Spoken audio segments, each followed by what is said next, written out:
Sosok satu ini memang multi talenta, memegang ijazah sarjana matematika dari Universitas Sriwijaya, menjadi pengusaha dan kini politisi. Dia adalah Muhammad Nasir, yang kini menjadi anggota DPRD Kabupaten Banyuasin, Sumatera Selatan. Nasir begitu dia akrab disapa, bukan saja piawai hitung-menghitung untung rugi dalam bisnis, tetapi matematika politiknya sejalan dengan apa yang menjadi idealismenya, yaitu mewujudkan tata kelola organisasi dan tata kelola keuangan yang transparan dan akuntabel. Jika dilihat dari perjalanan hidupnya, tidak heran jika pria berusia 42 tahun yang ramah dan brilian ini duduk sebagai politisi. Bukan saja aktif di Himpunan Mahasiswa Islam ketika mahasiswa dan kami ketika sudah lulus. Sejak dari SMP sudah aktif berorganisasi sebagai ketua OSIS. Tak heran jika persoalan kebijakan yang merupakan buah dari politik menjadi concernnya.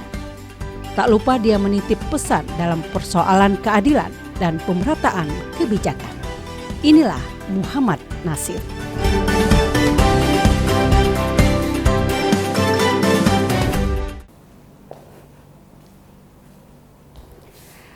Saudara, salam sehat dari kami dalam program Bukan Basa-Basi.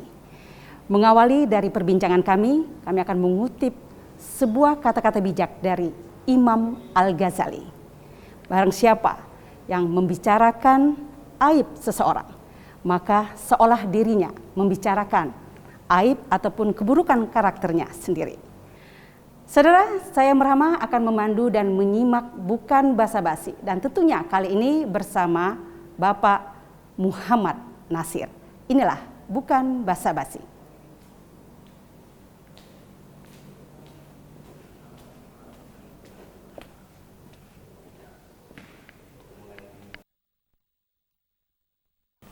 Assalamualaikum Pak Nasir. Waalaikumsalam Mbak Marhama. Aduh, sibuk ya Pak ya. Oh enggak juga Mbak, kegiatan rutin aja sehari-hari. Jadi ini, mengganggu ya Pak ya, menyikta waktunya sedikit untuk ngobrol-ngobrol. Iya. Tapi sebelum ngobrol-ngobrol kita izin membuka masker. Insya Allah sehat. Insya Allah. Kan sudah divaksin semua ya Pak ya? Sudah aman Mbak, urusan vaksin sudah selesai. Sudah selesai. Tinggal lagi kita tetap menjaga protokol kesehatan. Protokol kesehatan. Baik Pak Nasir, mungkin seperti kami ketahui juga background Bapak sebagai pengusaha, pebisnis. Tapi kenapa ini memilih terjun ke dunia politik? Iya. Makasih ya Mbak Marhama. Jadi ada beberapa hal yang perlu disampaikan, bahwasanya saya berpengalaman di dunia usaha atau di dunia bisnis ini mulai dari tahun 1997 Mbak. Jadi pada saat itu saya masih duduk di SMA, lalu persiapan ke perguruan tinggi. Seiring berjalannya waktu, kurang lebih 15-20 tahun yang lalu, maka kita harus berkomunikasi dengan kawan-kawan yang ada di birokrasi, seperti itu kan? Nah, sehingga ada baiknya kalau kita berbisnis sambil juga ikut dalam dunia politik. Seperti mempermudah akses kita, Mbak. Seperti itu, Mbak. Seperti kita ketahui kan, pengusaha itu kan cukup menjanjikan ya Pak. Tapi kenapa masih tetap Pak Nasir berkecimpung di dunia politik ini sendiri? Apakah memang ini dalam tatanan pengabdian kebangsaan masih kurang, Pak? Iya, jadi dunia usaha atau dunia bisnis itu memang berbeda, Mbak, dengan dunia politik atau birokrasi. Karena apa?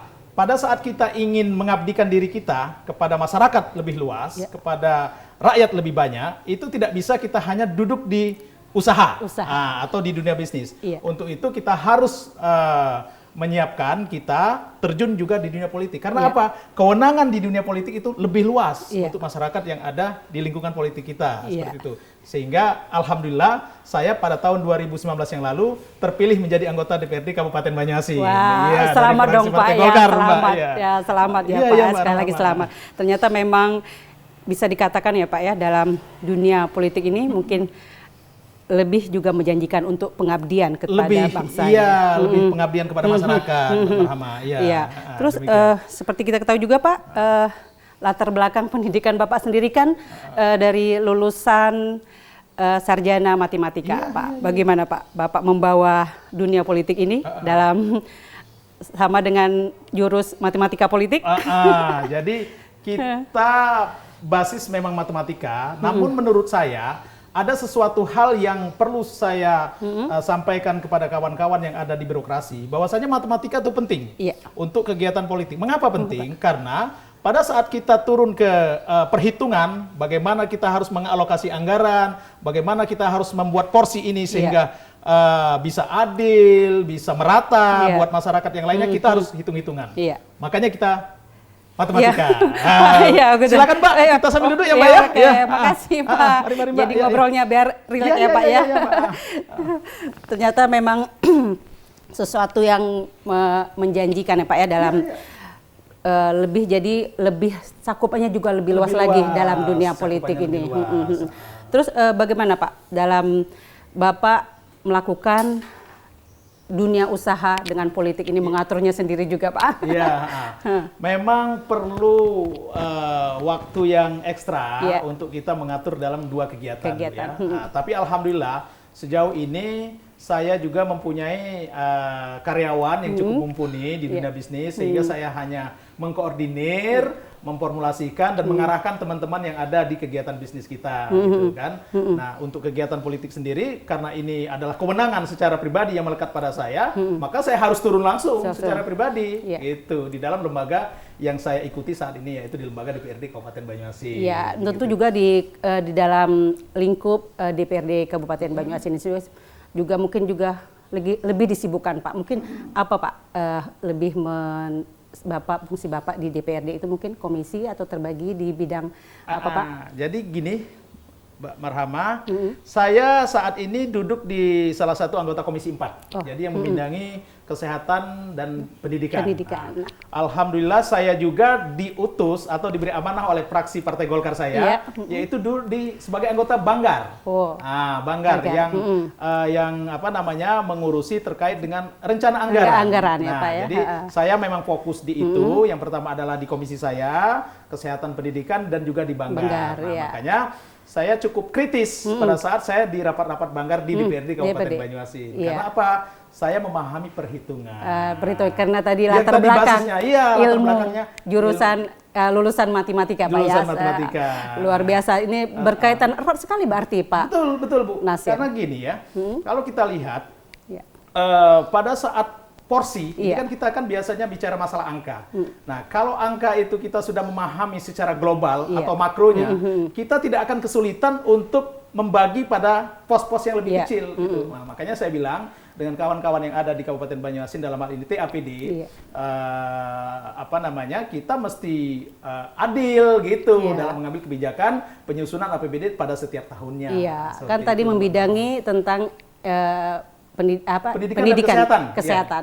Dan sosial. Seperti kita tahu bahwa pendidikan juga mungkin jadi fokus. Bagaimana Pak untuk penganggaran dunia pendidikan, apalagi kesehatan? Kita tahu saat ini kan COVID-19. Bagaimana untuk di Banyuasin sendiri? Kalau di Banyuasin dari porsi anggaran saya lihat sudah cukup tinggi, Mbak Marhama ya. Dari porsi anggaran sudah di atas rata-rata 25%-an ke atas. Dan sesuai dengan peraturan Menteri Kesehatan juga, kalau di Dinas Kesehatan itu sudah 10% ke atas. Artinya dari sisi porsi APBD itu sudah layak lah, sudah memenuhi standar. Namun ada hal yang terkait dengan teknis di lapangan, Mbak. Makanya kami selalu mengatakan kepada teman-teman anggota komisi, mari kita turun gitu. Melihat langsung kenyataan. Mbak. Dan juga kita dalam 1 minggu 2 minggu ini kami terus melakukan kunjungan ke tempat-tempat dunia pendidikan dalam ini sekolah-sekolah dasar, SMP untuk melakukan sidak apa yang sudah dilakukan oleh Dinas Pendidikan terhadap peningkatan kapasitas pendidikan dan pelayanan pendidikan di Kabupaten Banyuasin. Luar biasa Pak Nasir, memang cukup menarik, tapi kita jeda sejenak setelah yang satu ini dan tetaplah bersama kami, bukan basa-basi, masih bersama saya Marhama.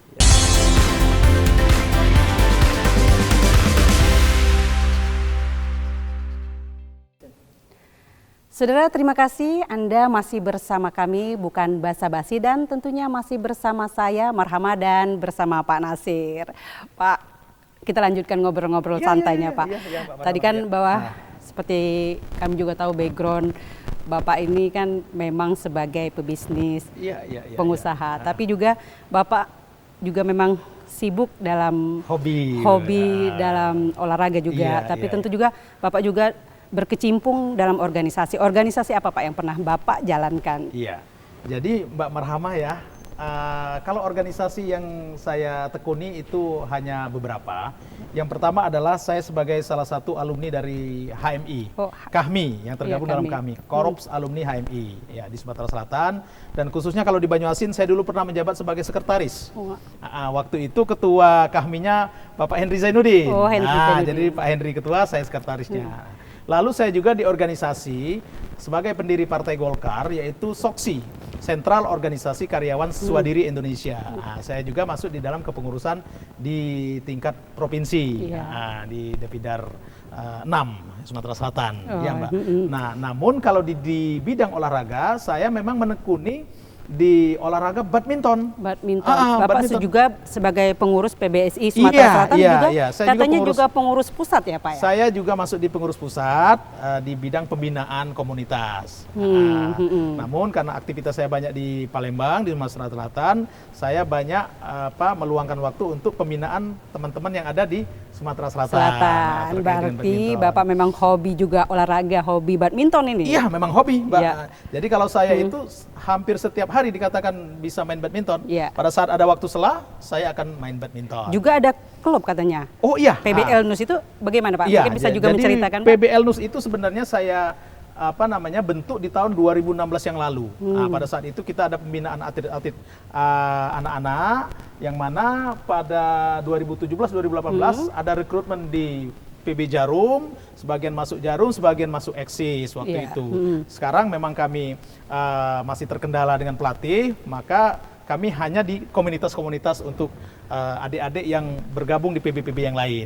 Jadi terus memang ada latihan ini yang mau latihan bagaimana Pak? Bisa latihannya bisa, di sini? Sebagai contoh kemarin kami pada saat persiapan Porprov yang di Okuraya itu, kita membina adik-adik yang mewakili dari OKI. Organ Komering Ilir, tapi anak-anaknya memang anak-anak kita.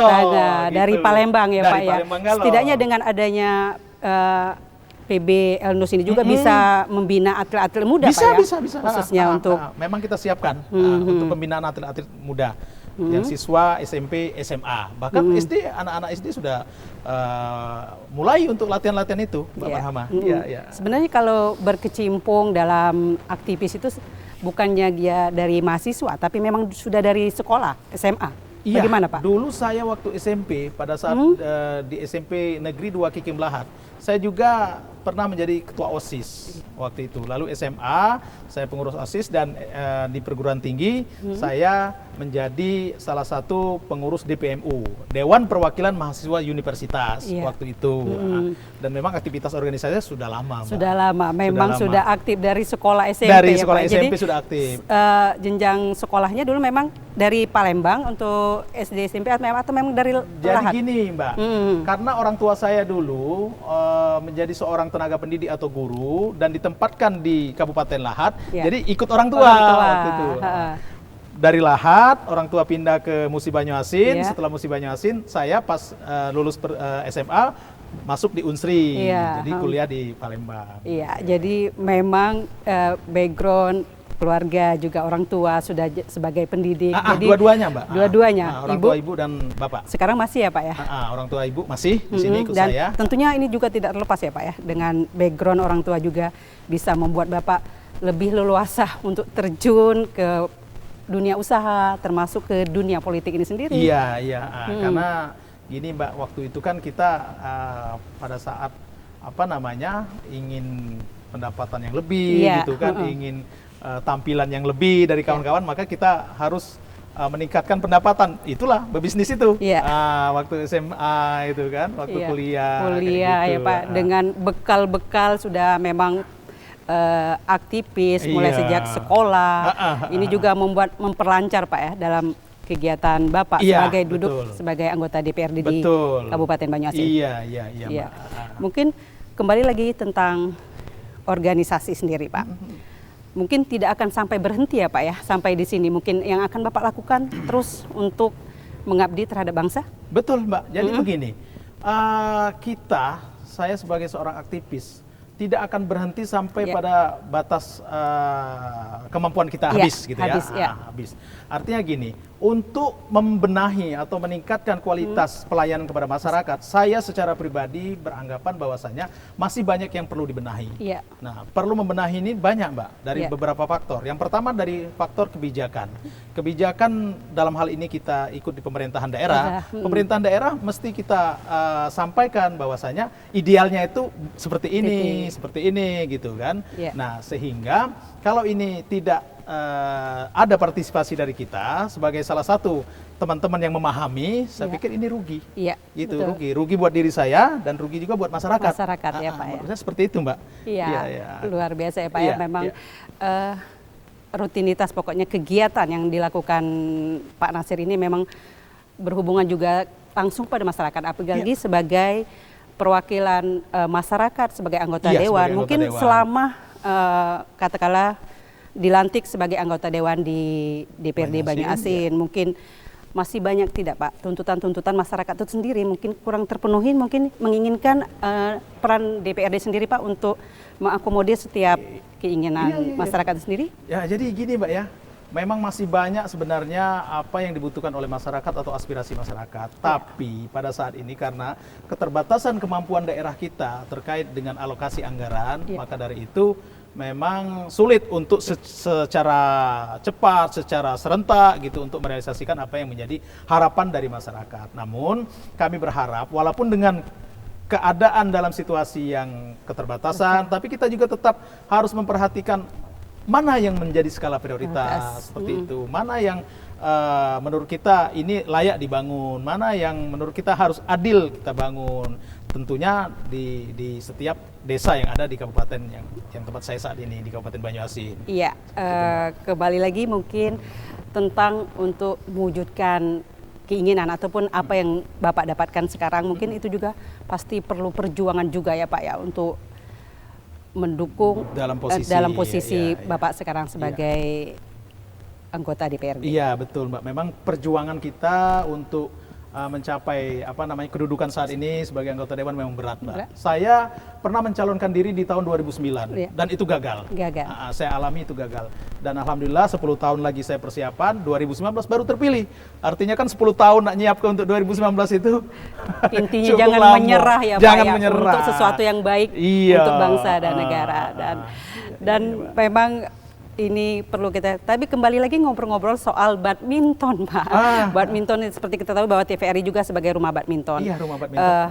Kalau untuk latihan masyarakat, karena Bapak juga punya lapangan yang betul-betul representatif di gedung yang megah ini, Pak. Mungkin bagaimana kalau masyarakat ingin berlatih, bisa memberikan ruang juga untuk masyarakat? Iya, jadi kita memberikan kebebasan kepada masyarakat sesuai dengan jadwal yang kita sampaikan. Gitu. Siapapun yang ingin berlatih, kita persilakan, namun mereka harus memenuhi ketentuan yang sudah disiapkan oleh kawan-kawan panitia di sini, gitu kan. Yang pertama ya dari perlengkapan dulu, karena kalau mau latihan badminton tidak mungkin pakai sepatu bola kaki, gitu. Jadi perlengkapan sudah harus memenuhi, gitu. Dan kita support untuk badminton di Sumatera Selatan. Baik, terima kasih, Pak. Kita jeda dulu sejenak, Pak. Kita akan melanjutkan setelah yang satu ini. Masih bersama kami, bukan basa-basi.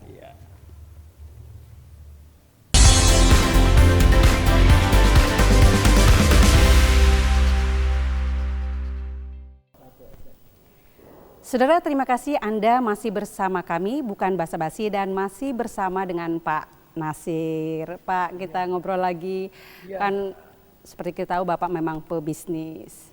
Terus mungkin dalam konteks untuk mengabdi kepada bangsa, Pak. Juga memang sudah tahu kita politik, apa mungkin cita-cita luhur Bapak yang mungkin belum Bapak laksanakan, mungkin yang akan Bapak lakukan, Pak? Jadi begini, Mbak, pada saat saya duduk di anggota DPRD Kabupaten Banyu-Asin, saya melihat dengan cara saya menganalisa kegiatan yang dilakukan oleh pemerintah kabupaten atau pemerintah daerah dalam hal ini terkait dengan kebijakan alokasi anggaran, masih banyak sekali alokasi anggaran yang disampaikan atau yang dilaksanakan oleh pemerintah daerah itu yang perlu kita benahi. Perlu kita benahi. Jadi kalau saya melihat sesuai dengan ketentuan perundang-undangan, peraturan Menteri Dalam Negeri, peraturan pemerintah, peraturan Menteri Keuangan. Nah, itu mesti kita lakukan suatu kebijakan yang lebih mengutamakan kepentingan rakyat. Sebagai contoh, di dalam tata kelola APBD itu ada namanya belanja terbagi dua, yaitu belanja langsung, belanja tidak langsung. Nah, yang mana belanja tidak langsung itu biasanya mengutamakan untuk kepentingan teman-teman yang ada di birokrasi. Nah, seperti itu kan. Lalu belanja langsung adalah belanja yang peruntukannya untuk masyarakat. Seperti itu kan. Nah, di dalam porsi ini mestinya kita lebih mengutamakan kepentingan masyarakat. Kepentingan. Jadi melihat kepentingan masyarakat ini, makanya Pak Nasir memang terjun ke dunia politik. Iya, seperti itu, Bu. Saya melihatnya memang masih belum maksimal. Gitu kan, kebijakan anggaran untuk mengutamakan kepentingan masyarakat. Terus mungkin dengan kondisi yang sudah Bapak jalankan, masih belum adanya keadilan, belum maksimal ini, mungkin apa Pak yang pesan yang mungkin yang akan Bapak lakukan Pak dalam dunia politik ini sendiri? Jadi kami ingin sampaikan kepada pemerintah kabupaten, pemerintah daerah, pemerintah kota gitu kan, pemerintah provinsi. Marilah kita kelola anggaran yang kita laksanakan ini dalam bentuk APBD ini semaksimal mungkin untuk kebutuhan rakyat. Nah, porsi kebutuhan rakyat adalah dalam situasi APBD itu adalah di belanja modal, Mbak. Nah, belanja modal ini, Mbak Marhama, kalau saya perhatikan dari rasio APBD itu kisarannya hanya paling-paling 30%, ada juga malah yang 20%, ada yang tidak sampai 20%. Nah, saya lihat ini mestinya anggaran belanja untuk modal atau kegiatan pembangunan kepada masyarakat itu mestinya di angka porsi 40% ke atas. Seperti itu. Seharusnya ya Pak ya. Iya Pak. Pak Nasir, kan Bapak memang sudah menjadi politisi. Apakah ada kepikiran Bapak ke depan akan ikut kontestasi seperti wali kota, bupati, bahkan gubernur, Pak Nasir? Gimana? Jadi kalau saya mempunyai cita-cita tentu ada untuk ke sana, Pak Rahma ya. Artinya untuk membenahi sistem tidak mungkin kita berada di luar sistem, seperti itu kan. Tapi juga sebelum kita melangkah untuk menyatakan maju sebagai kepala daerah, baik itu wali kota, wakil wali kota, bupati, wakil bupati, tentunya kita juga harus mengukur kemampuan kita. Karena banyak syarat yang harus dipenuhi dalam mencalonkan diri sebagai kepala daerah. Tentunya yang pertama adalah modal tekad, kemampuan. Ya kan? Nah, lalu yang kedua adalah modal jaringan sosial. Yang ketiga modal komunikasi politik dan partai-partai politik. Namun yang paling penting adalah modal konsolidasi. Konsolidasi ini kan tentunya membutuhkan sarana prasarana yang mendukung untuk terjalinnya konsolidasi. Berarti itu ada ya Pak yang sudah harus dipersiapkan berarti. Mesti itu Mbak. Artinya kalau kita tidak siap di empat persyaratan tadi menurut saya, marilah kita untuk mengevaluasi diri dulu. Kalau kita belum siap, jangan memaksakan kehendak. Gitu. Karena kalau kita memaksakan kehendak nanti akibatnya fatal. Bisa bisnis kita rusak, bisa keluarga kita rusak, dan bisa diri kita sendiri kita bisa stres. Gitu. Jadi memang dalam untuk mencapai tujuan harus kembali ke diri sendiri dulu ya Pak ya. Kemampuan kita secara pribadi. Dalam hal ini Pak, tentu juga dalam perjalanan Bapak sebagai politisi, pengusaha, tentu dukungan keluarga. Bagaimana nih dukungan istri dan anak-anak sendiri juga bagaimana Pak? Alhamdulillah kalau dukungan keluarga Mbak, karena kita menjalani kegiatan politik ini sudah cukup lama, sampai saat ini mereka, anak, istri dukung kita dengan sepenuh hati. Alhamdulillah. Alhamdulillah dengan dukungan sepenuh hati. Dan mungkin Bapak sendiri juga akan berpikir untuk anak-anak jadi pebisnis benak, pengusaha baik misalnya, nggak usahlah terjun ke dunia politik. Mungkin bagaimana Pak mengarahkan anak-anak ini sendiri? Anak-anak saya supaya mereka lebih menjalani kegiatan bisnis. Karena apa? Kegiatan bisnis ini rasio di dalam negara kita ini memang sangat minim sekali. Artinya kalau ini kita tekuni, kalau ini bakat ini kita bina, tentunya ini menjadikan peluang yang luar biasa untuk kegiatan peningkatan kapasitas kesejahteraan keluarga, kesejahteraan teman-teman gitu kan. Bisa membantu kawan-kawan yang lain kalau bisnis kita ini bagus gitu. Ya. Jadi masih memang tetap meneruskan usaha bapaknya yang jelas ya Pak ya. Luar biasa ya Pak ya, sudah dipikirkan untuk anak-anak ke depannya untuk terus ini. Mungkin kembali lagi Pak, memang waktu kita sangat terbatas. Di sisi terakhir mungkin apa Pak kunci keberhasilan dan kesuksesan untuk bagi Bapak Nasir sendiri? Jadi kalau saya melihat falsafahnya itu adalah kalau saya dari sisi pemerintahan, yang utama adalah tata kelola pemerintahan dan tata kelola keuangan. Karena tidak mungkin bisa berjalan pemerintahan tanpa keuangan, dan tidak mungkin jalan keuangan tanpa pemerintahan. Artinya kedua faktor ini mesti kita utamakan, Mbak, tata kelola untuk akuntabilitas menuju transparansi. Nah, seperti itu, Mbak. Jadi artinya kalau kita ingin menjadi pemimpin dalam suatu lembaga, marilah kita menjadi seorang pemimpin yang benar-benar mengkonsolidir lembaga yang kita pimpin dengan menciptakan tata kelola pemerintahan dan tata kelola keuangan. Jadi filosofinya Pak Nasir itu sendiri? Iya. Itu ya Pak ya? Iya, nah, seperti itu. Iya. Artinya kalau itu kita sudah benahi, kita sudah maksimalkan, mudah-mudahan lembaga apapun kita, mau di dunia bisnis, dunia pemerintahan, dunia apapun itu insya Allah bisa sesuai dengan ukuran. Gitu, terukur gitu Mbak. Apa kekurangannya, apa kelebihannya, seperti itu. Iya, mungkin agak tadi pesan sendiri-sendiri. Pesan Pak Nasir juga mungkin terhadap katakanlah sebagai orang politik mungkin Pak, menyampaikan amanah ini dari masyarakat. Karena kan masyarakat kan yang memilih Pak. Mungkin apa Pak pesan Bapak, ajakan Bapak? Ini buat anggota dewannya. Ya. Jadi kalau saya sampaikan kepada teman-teman anggota dewan, marilah kita tingkatkan kepedulian kita terhadap masyarakat. Ya, masyarakat yang telah memilih kita, yang telah memberikan amanah kepada kita, sehingga masyarakat ini tidak dihianati. Jangan setelah kita terpilih, tahu-tahu kita lupa dengan rakyat, kita lupa dengan masyarakat yang memilih kita. Nah, untuk itu ini adalah amanah secara pribadi. Karena kita dilantik sebagai anggota DPRD itu adalah kita secara pribadi. Demi Allah saya bersumpah. Bukan lembaganya yang dilantik, tapi kitanya. Artinya tanggung jawab moral, tanggung jawab wewenang itu ada di tangan kita. Marilah kita tingkatkan kepedulian terhadap masyarakat kita. Iya, gitu, Pak Nasir. Terima kasih banyak Pak atas ngobrol-ngobrolnya Pak. Luar biasa Pak. Terima kasih ya Pak. Dan saudara, kami telah melakukan perbincangan dengan Muhammad Nasir. Dan tentu ada yang akan Anda ambil daripada obrolan-obrolan ini. Semoga ini juga bisa menginspirasi Anda. Dan tentunya kami tetap mengingatkan untuk terus menjaga kesehatan dan protokol kesehatan. Akhir kata, saya Marhamah. Sampai jumpa.